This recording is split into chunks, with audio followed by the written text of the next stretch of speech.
Hi everyone, my name's Willy Palov, and during normal circumstances I'm a sports reporter at the Chronicle Herald in Halifax. I'm here with the help of the folks at Friends of Canadian Broadcasting to talk about what we're all going through with the COVID-19 crisis, especially with how hard it's hit the journalism industry. I've been with our paper for 25 years. In our market, we have professional soccer, basketball, and lacrosse, but also thriving university and high school leagues, plus a major junior hockey team that often draws 10,000 fans to games. That's what I cover most of the time, the Halifax Mooseheads. During normal times, we only have 2 full-time sports writers at our paper, so my colleague and I scramble week to week and day to day just to cover the games and news from all those sports. Our first priority is to make sure our readers know what's going on with their favorite teams and athletes. That's quite a bit different than the old days when the two of us first joined the paper. Back then, we had a different beat reporter for every one of those leagues. It's almost hard to picture now with how much the industry's changed in the past 5 or 10 years. So when the country and the world really went into lockdown back in March and sports went into hiatus, my first instinct was that it was an opportunity for me to get the stories we never seemed to have time for. We always wish we had more breaks in our schedule to dive a little deeper into the personalities of the athletes we cover or the bigger issues facing the teams and leagues. But nowadays, it isn't uncommon for us to cover 2 or 3 different games in the same day. And now we also take some photos and produce video when we have time, plus post our stories to the web ourselves. So for me, I actually keep kind of a to-do list or a wish list of stories I'd love to tell during times when I get some breathing room in a work week. So as disappointing as it was to see sports shut down a couple of months ago, the silver lining is I felt like I could finally jump into some of those features I've been waiting on. But unfortunately, our company, like a lot of others, had to make cuts just to survive. 40% of us were laid off in late March, including the entire sports department at our paper. Ad revenues had dried up, so something had to give, at least in the short term. The same day I got my layoff notice, I just finished a long interview with a hockey player from Halifax named Morgan Barron, who's the captain at Cornell University and is a New York Rangers prospect. He'd just been nominated for the Hobey Baker Award, which goes to the best player in American college hockey.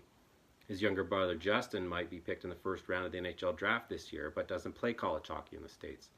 He's a major junior defenseman with the Mooseheads, which is an entirely different type of league. Both kids are great students and want to be pros, but the paths they took are completely different, so there was so much for us to talk about. Anyway, I never did get to tell that story, so it stays on that to-do list for now. Another reason why putting that kind of story in the back burner is such a shame is because everyone I know is desperate to read or watch that kind of long-form work at the moment. We're all stuck inside right now, reading and watching TV probably much more than we're used to. It's the perfect time to generate those in-depth stories because people are starved for content. Just look at the fascination with the 10-hour ESPN documentary on the Chicago Bulls. The viewing numbers were through the roof. Media companies could really capitalize on that demand in this moment, but the economics make it a challenge. And let's face it, some of us have a bit of COVID fatigue from reading and hearing about it almost exclusively in the news these days, so, we could use some diversions. Another side of it, for me anyway, is that even though we know media outlets are scaling back to the bare bones just to keep people informed with the pandemic news, there was also a part of me that thought maybe I could even move over to a different department at our paper for a short time, like arts and life or business or news. The truth is I only got started in sports 25 years ago because my background helped me land a job at a time when they were hard to come by. I'd played soccer in university and had a few other pieces on my resume that fit, so that's how I got my foot in the door. The fact is I hadn't even written a single sports story at that time, because I figured it would help me more if I had more traditional news clippings, so that's the kind of work I was doing coming out of journalism school. Anyway, I'm certainly not complaining. I love covering sports. It's a great fit for me, but like I said, there was that part of me that thought maybe the COVID-19 shutdown would let me dabble in something else while we waited for sports to get back to normal. And that's the thing about journalists. We're trained to cover anything. There's an old cartoon one of my coworkers used to have pinned to his office wall, a reporter throwing a dart at a board with a caption that said, "Today I am an expert in." That's how it goes in this job. You need to learn about new things on the fly almost every day just so you can write about them credibly. Even in sports, I have never played football or curled, for example, but I've covered them. And we don't just write about games. I've covered tougher subjects like athletes in legal trouble or team bankruptcies or even tragedies like players dying in the prime of their lives. These are far different assignments than just reporting on a game or a trade. And it's the same for all journalists. We all have those fundamental reporting skills in our toolbox. We just use them in different ways on any given day. So rather than working right now, I get to throw myself into being a full-time dad to my 3 kids. I spend most days entertaining and homeschooling our 7-year-old daughter, while also making sure my teenage boys grow into well-rounded people. Kind of like those values of journalism I was talking about.